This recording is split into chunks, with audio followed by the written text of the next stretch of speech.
Welcome to Team Gut Girls, the podcast for anyone who's ever unbuttoned their jeans at 10 a.m., mapped out every public washroom in a 10-kilometer radius, or wondered why one bite of food can ruin an entire day.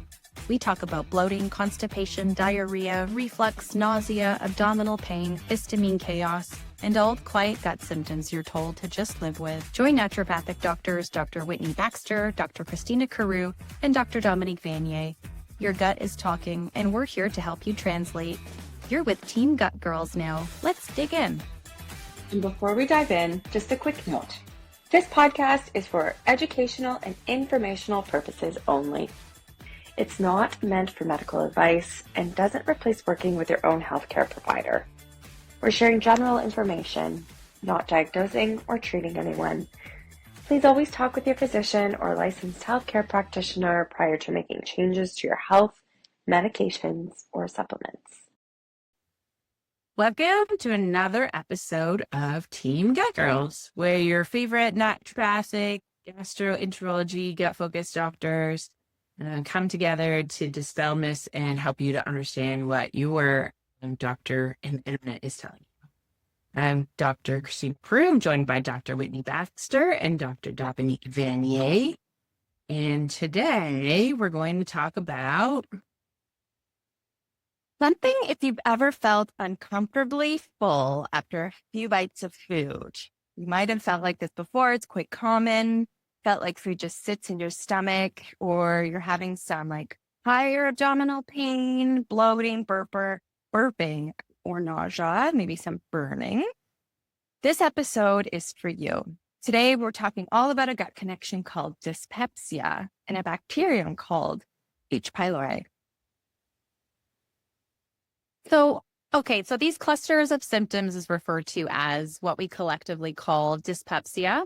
And one of the things that makes dyspepsia confusing is that it's not actually a diagnosis. You want to think of it more like a collection of symptoms.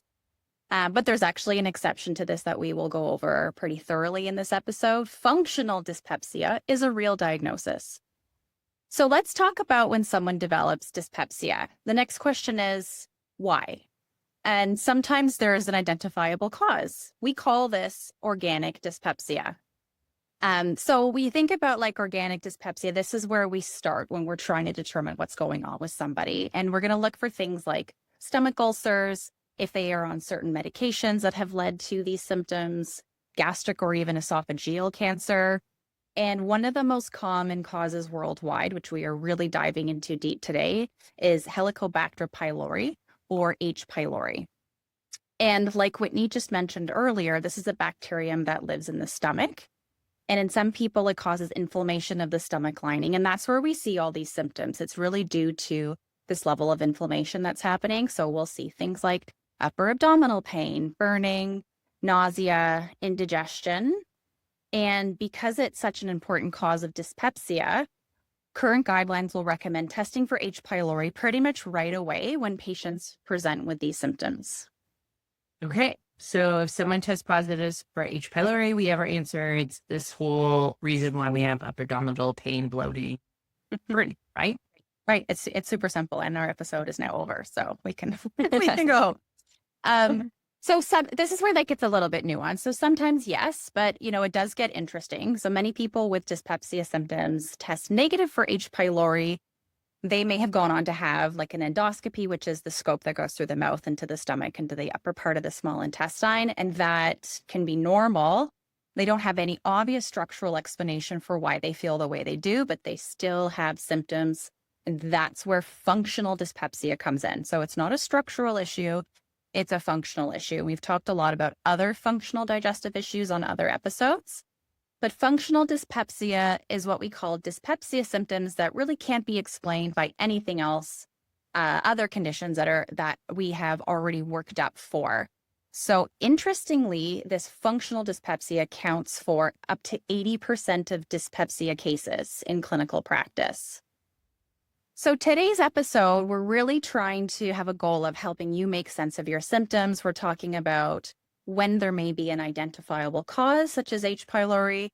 Now, number two, why many people continue to have symptoms even when testing is normal, and what functional dyspepsia actually means. So if you're listening and you've ever been told, all your tests are normal, like everything's good, you look fine, but you are downing Pepto-Bismol like it is your job, you're sneaking into the boardroom by yourself and drinking Pepto-Bismol, this is the one for you. And before we get into a bit of myth busting, segments on, H. pylori dyspepsia, functional dyspepsia, I want to be really clear on what functional dyspepsia is. And so clinically, we do define it in a certain way. It's when somebody has one or more of the following bothersome digestive symptoms. So they may have this uncomfortable fullness right after they eat. They may feel like an early satisfaction or early satiety. They may or may not have this upper abdominal pain, and they may or may not have upper abdominal burning. So they can have one, they can have all. And also it's important that we have done a full workup and ruled out other causes. Okay, so with that introduction, let's go into some myths and misconceptions, and I'll pass it to you guys. We're going to talk a little bit about H. pylori and functional dyspepsia and where they overlap. Okay, so first myth, a blood test is the best way to test for H. pylori. And so this one's actually kind of interesting. I actually did a deep dive on this topic because I was really curious. So where I live and where Dr. Dominique lives, it's very common that we'll see the medical doctors run an H. pylori blood test. But this is actually really rare. It's actually not run almost anywhere else in the country or in any other country. And so depending on where you're living, this may not even have been given to you as an option, but perhaps presented by ChatGPT. And the one thing about the blood test is that it measures antibodies. And so an antibody says, has my body seen this infection ever? It doesn't necessarily mean that it is today. It doesn't mean that it was, 9 days ago or 9 months ago. It just says that, my body has seen this infection at some point in time and it recalls seeing it because we're getting this pattern that's showing it. And so the way that this blood test is sometimes used in practice is that people will be like, well, if you've never been treated for it before and this test is positive, you may as well be treated. And so that may or may not be the best option for someone to pursue, because the treatment for H. pylori, if you've ever had it, is pretty invasive. So it's a lot of antibiotics. It's for a long 2-week period of time. Most people feel terrible on them. And it doesn't always get rid of your symptoms. So keep that in mind. So the preference is actually a stool antigen test or a urea breath test. So those can still be performed at the same labs, depending on where you live. Sometimes those are covered under your health coverage, but not always. So it depends on where you are. Typically, if someone in my practice shows up with a positive blood test, I'll send them for the breath test just to make sure before we give you a whack of antibiotics. And so sometimes another way that it can be diagnosed is an endoscopy. So an endoscopy is a camera that goes down into your esophagus and into the stomach, and it's actually looking for evidence of this bacteria inside the stomach lining. So they do a biopsy for it. And it's not really a perfect testing method, because when we think about the stomach, so our skin on our body, we can have a rash on our elbow, and if someone looks at our knee, then it's not necessarily going to help us. And so the stomach is like if you took your comforter and pushed it all together into the size of a hot water bottle, and then you try to look at it and be like, oh, is there something in there? It's not always the greatest way to be able to visually see something. Sometimes it's really obvious. It's like in a part of the stomach that's easily locatable, but not always. And so these other tests, which rely on making a gas or seeing a bacteria in the stool, are a little bit more reliable because they actually don't care like where someone looked in the stomach lining. And so none of them are perfect. They do require you to either do the breath test correctly, get the stool antigen in the sample that it's there, or look in the right spot for the endoscopy. So, don't be alarmed if you get a negative, but still feel like you may have it. It may just not be its perfect test. But if someone is already taking medication like PPIs to prevent some of that heartburn, antibiotics, the Pepto-Bismol that Dr. Dominique talked about earlier, that may also be another reason why sometimes we see false testing, either in breath, stool, or endoscopy testing. So just keep in mind there are lots of ways. There's also sometimes there's these stool antigen markers on these private stool lab tests, and just to be like conscious of those aren't necessarily similarly not detecting an active infection. They may have been detecting a past infection. And so you always want to be sure that the symptoms that you're having are aligned with an active infection before you add and bomb your NSAIDs with a whole bunch of antibiotics. It may or may not. It's interesting. That's a good point there. I once had a patient where she was taking really high levels of ginger and a few other herbs, and she went for an endoscopy because she had all the symptoms for H. pylori, and it came back like she had a normal endoscopy, but she actually was infected. It came up as a false negative. So important, right? These tests are not perfect, although they're all pretty good. Other myths that we know of about dyspepsia or H. pylori. I'll get into a myth all about stress because we love talking about stress and how it impacts our gut. So a myth is stress can cause stomach ulcers, which cause dyspepsia. So all of those symptoms, the burning, the early fullness. Everyday physiological stress does not directly cause peptic ulcers in most people. The most dominant causes are H. pylori infection and actually NSAID use. So like Advil, these anti-inflammatories that people take for pain for whatever reason. But roughly 16 to 31% of ulcers have neither H. pylori or NSAID use as an identifiable cause, suggesting other cofactors, potentially stress, must contribute in some patients. So there is this group of people that this could be going on. As we've talked about a number of times, stress is not good for our gut. It just doesn't allow it to fully function and digest properly. So we're often left with undigested foods or improper release of stomach acids, digestive enzymes, poor movement or motility. It may not be the primary cause of your stomach ulcer, but it will exacerbate this functional dyspepsia. Okay, myth 3. This one's a biggie. So if I'm H. pylori positive, but I don't have the symptoms that we talked about earlier, like the burning sensation in the stomach or stomach pain, you should not treat it. And so this is really a great debate. There's a consensus paper that was done in Asia that talked about how some Asian countries like Korea actually test all people who are 18 years of age. And if they're positive for H. pylori, then they treat them for it because they actually see long-term it reduces the amount of stomach cancers they have in the population. And a pretty high prevalence of stomach cancer in the population as people aging. So this is like a preventative public health endeavor. We know that about 30 to 50% of people that have H. pylori are actually not symptomatic or not symptomatic in this like traditional way where we're seeing it. So sometimes there's some like weird things that come up. I had a patient that was positive for H. pylori, had a weird skin rash. There's their only symptom, but once they were treated for H. pylori, skin rash went away. So that was like kind of unusual. Sometimes people will have constipation from H. pylori, which is kind of interesting. We don't always see that because it's a bit higher up, but remember that like our gut is all connected. And so a signal in one place that's disrupted can make everything kind of change.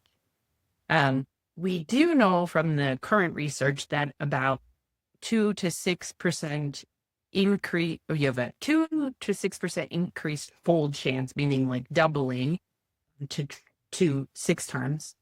6 times it's hextupling. I'm sure I made that up. At risk of gastric cancer if you have a positive H. pylori infection, whether you have symptoms or not. And so you are increasing your risk of gastric cancer without it. And we know that gastric cancer, if anyone's had anyone in their lives that had it, is really hard to get rid of. And the incidence of death is pretty high. And so if we are able to treat it, and there is a large RCT that looked at 22 years after someone was treated for H. pylori, what was their chance of getting gastric cancer, and it was reduced by 50%. So not perfect, but certainly still helpful. And so our guidelines in America currently say if someone is positive for H. pylori, they should be treated with antibiotics.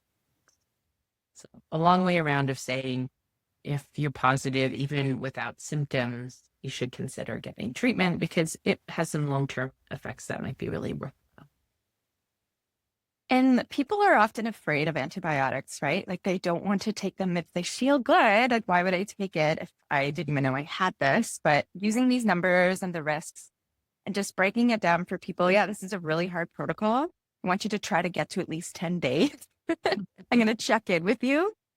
And we just go for it. And it's hard, but people have had to buy because there's quadruple therapy. There's lots of medications going on. The like Monday to Sunday daily medication things just to keep it easy. Don't think about it. Just do your best. So just like supporting our patients through this protocol is sometimes the best that we can do. And I think a good role that naturopathic doctors play there, because, at least in Ontario, all of those medications are out of our scope, but it's the education part. And I've certainly talked to quite a few patients where one of the medications in the quadruple therapy is a proton pump inhibitor, which is an acid reducer. And that's there for an important reason. It actually brings out the bacterium in its more active phase, we'll call it, so that it makes the antibiotics more effective. So if somebody's on it, we don't want to just take 3 of the 4, right? We want to make sure we're doing the full protocol if possible. And we want to make sure that they do probiotics. And there's some research around some other things that naturopathic care might include, like lactobacillus or NAC or biofilm openers that may actually make the antibiotics work a bit better. So there could be some things that could be additive that may actually improve someone's outcome of getting rid of it the first. Yes. Yeah. So many other supportive roles there. Okay. So myth 4 is my endoscopy was normal, so therefore I don't have dyspepsia. And so, somebody, let's say that they've done the H. pylori test and that's negative, and at some point they're sent for the scope that we referred to earlier. And this is where it's a little bit confusing. So an endoscopy is going to rule out any of those primary causes of dyspepsia, like the ones we've discussed: H. pylori, stomach ulcer, etc. You want to think of it like those are the organic primary causes. But if somebody's endoscopy is normal, it can mean that they have this functional dyspepsia, and that is a disorder of gut-brain interaction. So we've talked extensively about disorders of gut-brain interaction, I believe episode 5 on this podcast, and people most commonly know DGBIs, or disorders of gut-brain interaction, as it relates to irritable bowel syndrome. Functional dyspepsia also follows under that umbrella. So when somebody has this functional dyspepsia, it means that they have all the symptoms like burning, bloating, stomach pain, and it's partially due to a miswiring between the way the brain communicates with the digestive tract. Now, what's also interesting is somebody can have a normal endoscopy, they may have dyspepsia symptoms, but they actually have gastroparesis, which is a totally different condition, and we have a whole episode on that as well. And Dr. Christina has spoken extensively about that in presentations to some of our colleagues. And that's where our stomach empties too slowly into the small intestine. So the point of this myth is that if your scope is normal, it doesn't necessarily mean that all is normal. It could mean that we have a functional condition happening. Okay, let's maybe dive into a bit more of the insight and education piece for the listeners. So I want to talk about why functional dyspepsia actually causes bloating. This whole series is on bloating. So we want to figure out why somebody would present with bloating. And, each one of us is going to discuss what's really going on in the body. So I'll start off. There's actually no single mechanism that explains why somebody would have bloating when they have a diagnosis of dyspepsia, but there's multiple things happening. And we want to think of it in these 6 key areas. So area 1 would be when somebody has functional dyspepsia, they have something called impaired gastric accommodation. And this is where the stomach is normally supposed to relax when we eat food. But in this population of people, the stomach basically does the opposite. So it doesn't appropriately accommodate the food that we eat during a meal. And that can lead to a few other things like this increased buildup of pressure, this early satiety, and a few other symptoms. What are some other mechanisms going on? So we've talked about that's a lot before too, but so it's not accommodating, but then it's not emptying effectively. So delayed gastric emptying. So this means that the stomach contents, so all that food that you just ate and it mashed up, is just going to sit there for longer. So you're going to get those signals back up to your brain that you're full. It makes sense that you could feel some bloating there. The resulting prolonged gastric distension, so this like physical pouching out, produces the bloating, the postprandial fullness, so early fullness after you eat, and then early satiety. There's visceral hypersensitivity. So that's when we have a normal amount of gas, food, or distension, but it can be still felt as painful or uncomfortable, even though it's not exaggerated. And so part of this actually relates to our episode on mast cells. So mast cells are at the end of the nerve bundles. They create more sensation and sort of like turn on the fire alarms of things that are making our body perceive things as a threat that may not be a threat, but they feel like that. And so that sometimes is where we get some of the pain and discomfort. And then kind of that leads into that is duodenal inflammation. So there's inflammation inside the small intestine where the eosinophils and the mast cells, these sort of contributors to sensation, live. That inflammation can be seen as a contributor to functional dyspepsia. And one of the things that when we have more inflammation, we have more leaky gut. So we actually talk about that in episode 11. And so if you're now starting to see how like all of these conditions are becoming more difficult to pull apart from each other because there is so much overlap in what causes what. And that's where things like visceral hypersensitivity and this like low-grade inflammation, these are consistent through all the disorders of gut-brain interaction. So we can start to treat these foundations for people, make like a huge jump, hopefully in progress, just to kind of like start to see some shifts and feeling better. Instead of, oh, we don't know what this is. It must be just must be IBS or must be functional dyspepsia. So there's actually concrete things that the research is showing that we can do, which is always exciting. So another piece we've talked about already in this episode and almost every episode is gut-brain axis dysregulation. So again, this is explained best by thinking there's a miswiring between the brain and the gut. So they're just yelling at each other inappropriately, that there's pain, we need to bloat now. There's something moving through our gut that's normal, even though it might not be at all. Yeah. And the last point, and of course, again, like Dr. Whitney said, everything just kind of weaves into each other because one area will definitely affect the other, but we can see issues with peristalsis.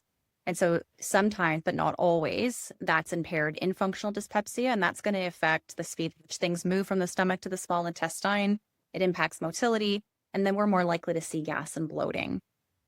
And we did reference an important point before, which is interestingly, it's up to 60% of people who have functional dyspepsia will have IBS. So we can see like this overlap of bloating happening from like lower digestion and upper digestion. And if possible, we want to be able to tease it apart because the treatment protocols are a little bit different sometimes for both. But for some people, they may actually have multiple conditions happening, which leads to some bloating.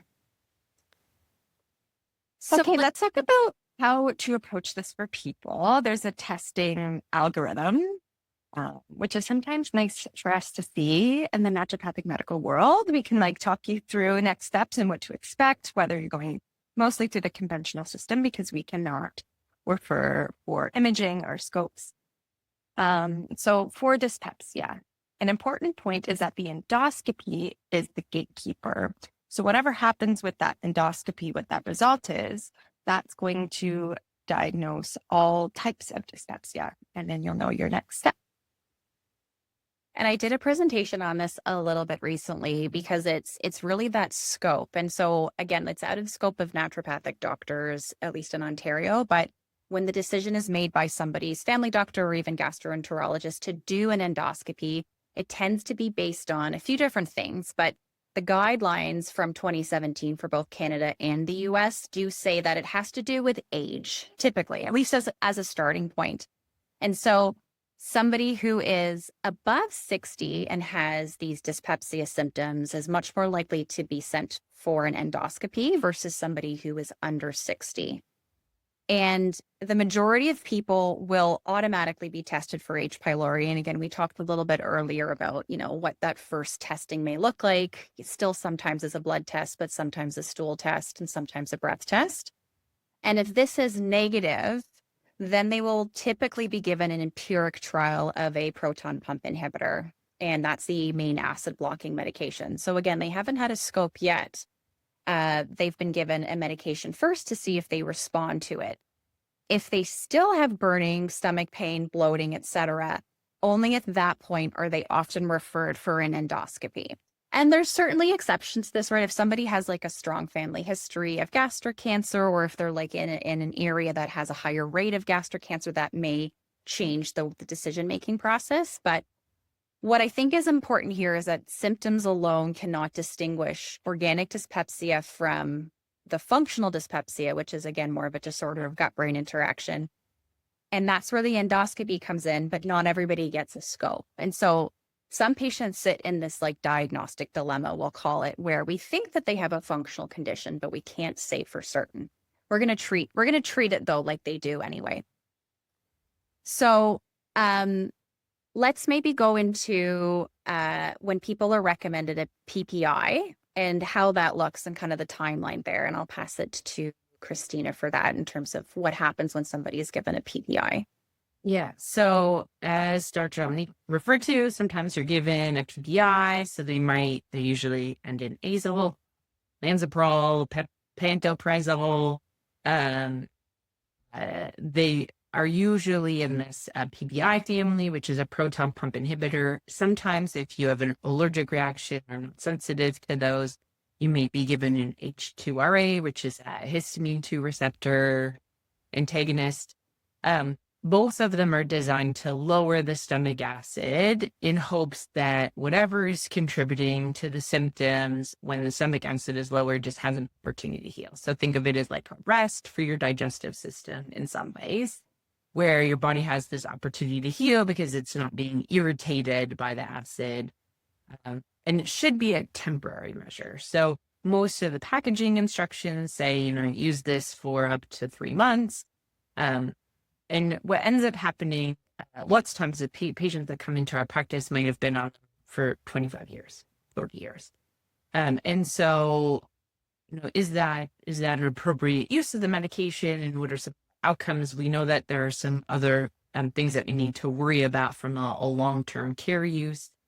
So certainly they have been associated with increased fracture risk, increased risk of C. difficile, low magnesium, renal disease, bone issues. So certainly because we're reducing the amount of absorption from our food because that acid isn't breaking it down as well, we might be missing some of the nutrients. And often once you're on one of these medications, people forget to go back and check for those things. And so that would be one important thing that you can advocate for yourself. And there aren't really guidelines on when to discontinue it. And so often I actually have a physician who's a patient who came in one day and slid across this piece of paper, and there's like 25 medications on it. And I was like, looks like you got it all figured out. And he's like, I don't even know how to get off any of these. And so I would say like we're really good at understanding when patients need to be on something or trial something, but we're not really good at knowing how to take them off. And so there are some pharmacists that can help with that. There are some other practitioners that can help with that. But, typically coming off the medication, depending on what kind of medication is very different than going on it. So sometimes it's reducing the dose, sometimes it's discontinuing altogether, sometimes it's changing to different medications. So don't try to do this on your own.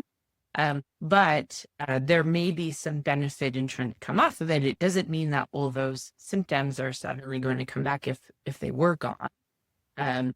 It may actually have resolved itself and you're just continuing to take the medication without really a need for it. Conversation, I think, is starting to happen a little bit more. But I mean, if it's possible that somebody has an exit plan when they start a medication, then that's important too, right? Yeah. Okay, let's maybe talk a little bit about some practical takeaways, some accessible things that, the listeners can possibly DIY at home, or at least be more mindful of regarding symptoms and what they're eating.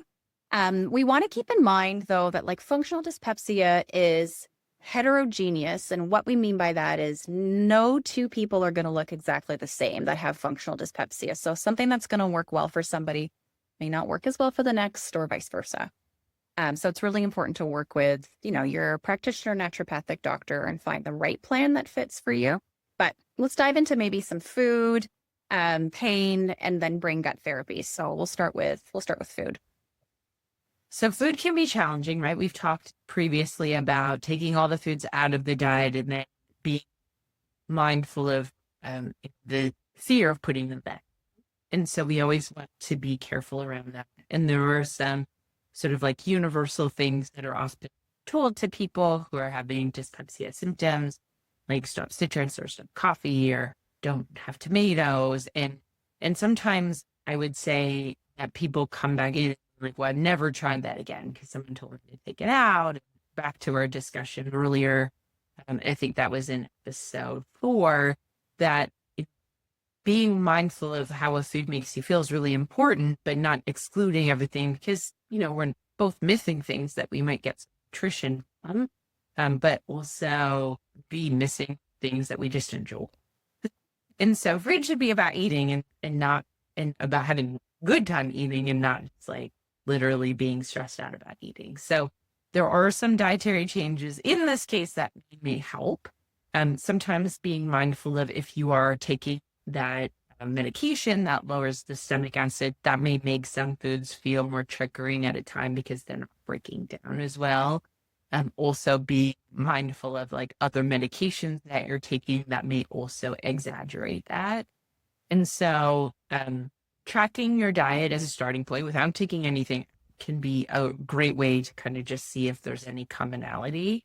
And sometimes it's actually something super underlying. So it might just be foods with more fat in it, not that it is eggs or potato chips or avocado that's making the issue. It's just like, in general, if I eat more fat, I have more difficulty with nausea, bloating, fullness, pain. And so if we can identify food category like that, then we may also have a food category solution. And so we know that if we have better bile, if our body is able to break down fats a little bit better by sometimes partnering them with other foods, we may see that that body is actually able to eat those things. Maybe actually a volume piece as well, like how much of that are you eating? So if you're on a keto diet, it's very different than if you're adding it as part of it. And we do know that some things like FODMAPs have been studied to improve functional dyspepsia symptoms. Challenge again is that when we take all of the fiber out, then we can actually slow down the transit system, which may make the bloating worse, but some of the other symptoms better. And so always being mindful that tracking your food can be helpful, but nothing's ever an absolute, and nothing's ever absolutely the same for every person. Okay, so let's talk about some things that are going to help that stomach empty more effectively and then decrease the pain. So again, like Dr. Christina alluded to, really working with your practitioner so we can hear like your history. What's making it worse? What have you tried? What are your symptoms? Because some things, though they've been studied to help, for example, ginger, it's great. It helps the movement of the gut. It increases gastric emptying, so that's stomach emptying. It's an anti-inflammatory. It's used in pain, but it could trigger some like burning or some discomfort. So just really working with your practitioner, maybe you do a little test dose, make sure it's not flaring anything up. And then peppermint too. They're like enteric-coated peppermint capsules. That can be really, really great. They really relieve pain and many DGPIs. So I like those. And then probiotics. They can promote our ecosystem of microbiota and that gut-brain modulation, which may help reduce the pain and bristle hypersensitivity just from that like micro-inflammatory standpoint along the gut mucosa. Yeah, there's so many other great herbs that can definitely help. And then, but also sometimes like they don't, right? Or sometimes they help in one area. And then, for example, people that have concurrent reflux may be aggravated by peppermint. So again, important to work with your person who knows what they're doing. Another important takeaway that we've talked a lot about is the brain gut connection. And so there's many well-researched therapies in this area, and that can, you want to think of it like that can dampen some of these pain signals that are being sent to the brain from the gut. So things like gut-directed hypnotherapy has a lot more research behind it now than it did even 5-10 years ago. Cognitive behavioral therapy.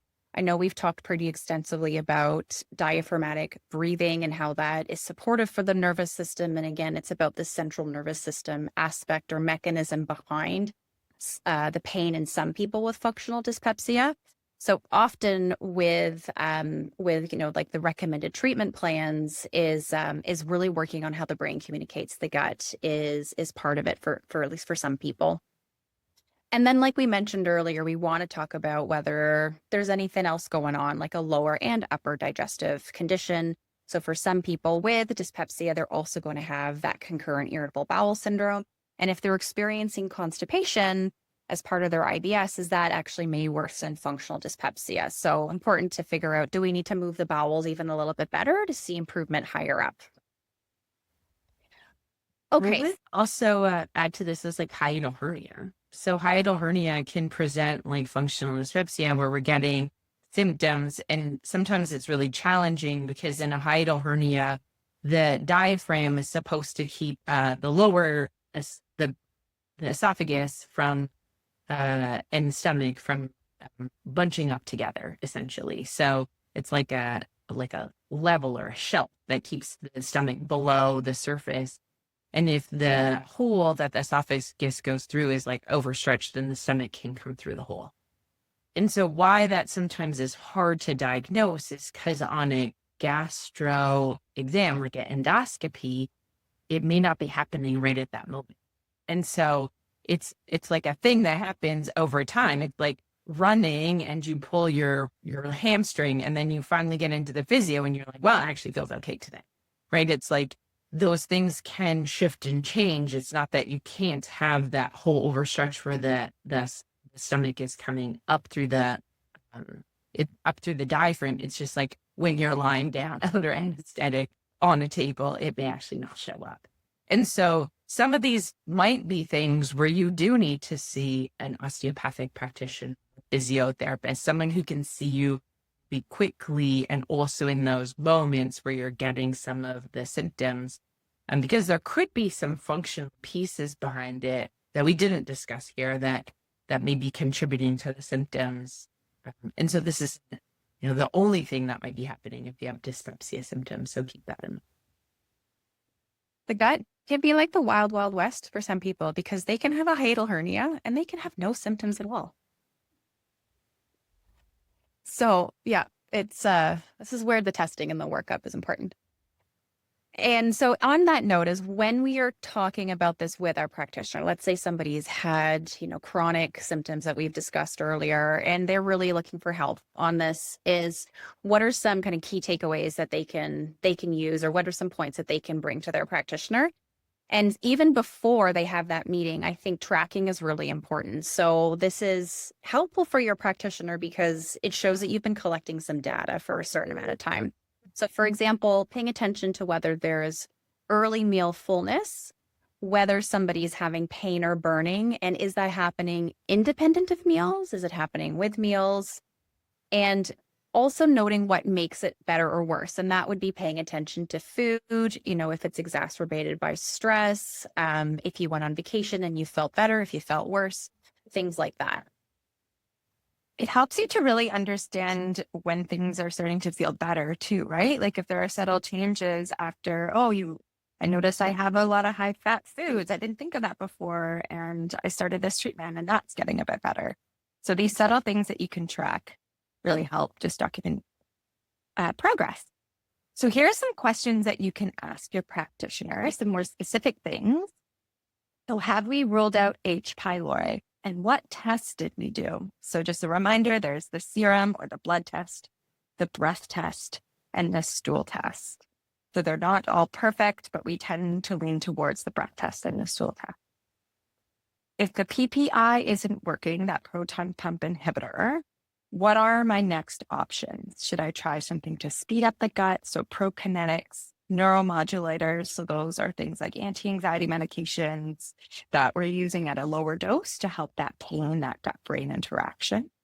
Is there anything I should try to remove in my diet? How long should I be on this medication before we reassess? It's really asking clear, what is the plan? What is the taper up and the taper off? Is there a role for dietary changes? Is my stress contributing, or are there any supplements that have research in my case? And then finally, should I see a gastroenterologist, or can this be managed in primary care?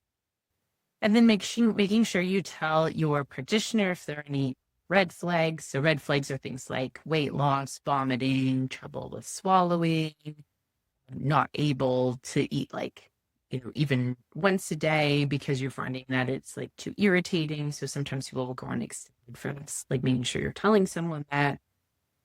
If there's any blood in your spit or vomit or anything that's coming up from blood coming out where it shouldn't be, perspective, any family cancer history, any kind of issue with pain or discomfort in the throat or the esophagus area, may trigger some more urgent care. And what we'll do is actually put a lot of these into a handout that you can download off teamgutgirls.com. And then that way you can kind of use that to track and bring into your physician so that you have some more information and you feel a little more empowered to be able to find out what's going on. We have so many great resources.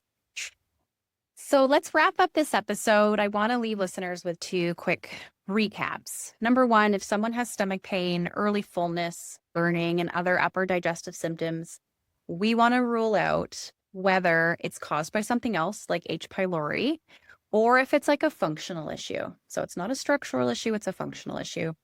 And point number 2 being regarding the functional dyspepsia, you cannot fully treat the gut without treating the brain, and you cannot fully treat the brain without treating the gut. We want to look at the whole thing as basically one system because they are so intertwined and impact each other. So thank you for joining us today on another episode of Team Gut Girls, because better gut health changes everything. Thank you for joining Team Gut Girls. Like, follow, subscribe, and share our podcast with friends you think will want to know more about their gut. You can also visit us at teamgutgirls.com for show transcripts and more information, because better gut health changes everything. See you next time.